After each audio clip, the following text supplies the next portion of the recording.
करते हुए आपके सामने एक बड़ी खबर रखे। झारखंड में नगर निकाय चुनाव के लिए आरक्षण सूची जारी कर दी गई है। रांची एसटी वर्ग के लिए आरक्षित रहेगा, जबकि धनबाद सीट अनारक्षित रहेगा। पलामू अनारक्षित सीट है, महिला के लिए रिजर्व रखा गया है। जबकि हजारीबाग की बात की जाए ओबीसी के लिए आरक्षित है। गिरिडीह की बात की जाए एससी वर्ग के लिए इसको आरक्षित किया गया है। देवघर और चास नगर निगम अनारक्षित सीट में बताया जा रहा है। जबकि सरायकेला की बात की जाए ये एसटी वर्ग के लिए रिजर्व रखा गया है। मानगो नगर निकाय अनारक्षित रहेगा। ये देखिए जानकारी साझा कर दी गई है। निरंजन ज्यादा जानकारी के साथ जुड़ चुके हैं। निरंजन, विस्तार से जानकारी दीजिएगा। चुनाव के लिए आरक्षण सूची सामने आ चुकी है।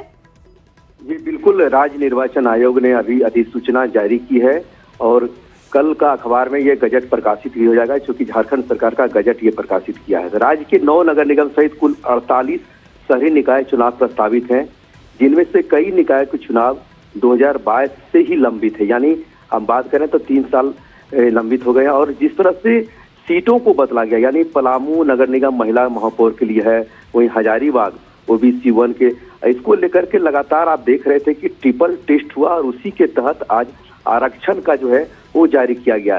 सबसे महत्वपूर्ण बात यह है कि इसमें जो जारी किया आरक्षण, उसमें ओबीसी 1 और ओबीसी 2 का आरक्षित किया गया है।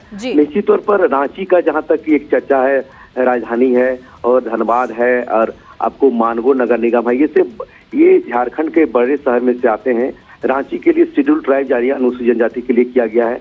वहीं सबसे महत्वपूर्ण बात है कि नगर निगम, नगर परिषद और नगर पंचायत में मेयर और अध्यक्ष के लिए जो अधिसूचना जारी की गई है, कहीं न कहीं अब लगभग रास्ता साफ हो गया है कि चुनाव अब अधिसूचना जारी की ओर अग्रसर हो रही है। उसके बाद यहाँ पर आचार संहिता लग जाएंगे और चुनाव मुझे लग रहा है कि हाईकोर्ट के दिशा निर्देश के अनुसार 30 मार्च के पहले तक चुनाव संपन्न करा करके हाईकोर्ट को यह बताना है कि मैंने चुनाव करा दिया है। चूंकि इसको लेकर के हाईकोर्ट में मामला लंबित किया था और कहीं न कहीं इसको लेकर पूरी तरह से राजनीतिक भी हुई है।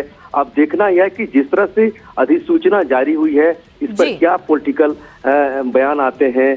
क्योंकि लंबे समय से ये बात कही जा रही थी, इसको लेकर के धरना प्रदर्शन भी भारतीय जनता पार्टी ने दिया कि इस चुनाव को एक पार्टी से जोड़ा जाए। वहीं जो सत्ताधारी दल हैं, कांग्रेस और झारखंड मुक्ति मोर्चा, उन्होंने साफ तौर पर कहा कि इसमें कोई भी राजनीतिक दल नहीं होगा।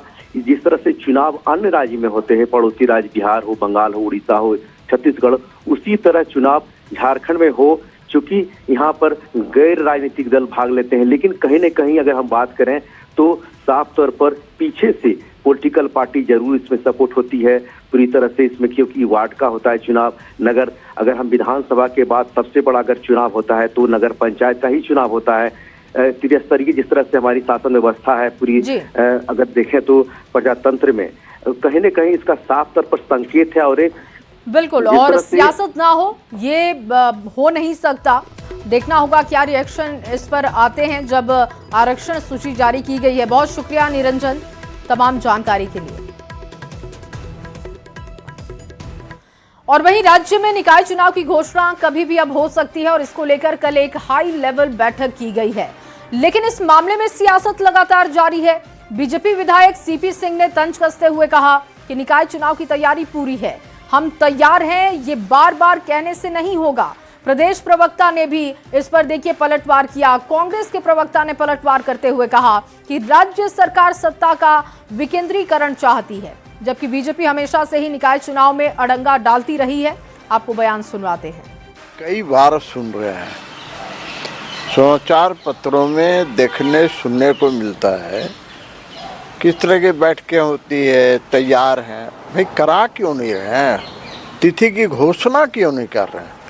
ये तो गजब स्थिति है भाई। हम तैयार हैं, हम तैयार हैं, तो तिथि तो घोषणा कीजिए, यही तो डिमांड कर रहे हैं। नगर निकाय चुनाव को लेकर के और कल जो महत्वपूर्ण बैठक हुई है, इससे ये स्पष्ट हो गया है कि आने वाले महीने में नगर निकाय के चुनाव संभावित है।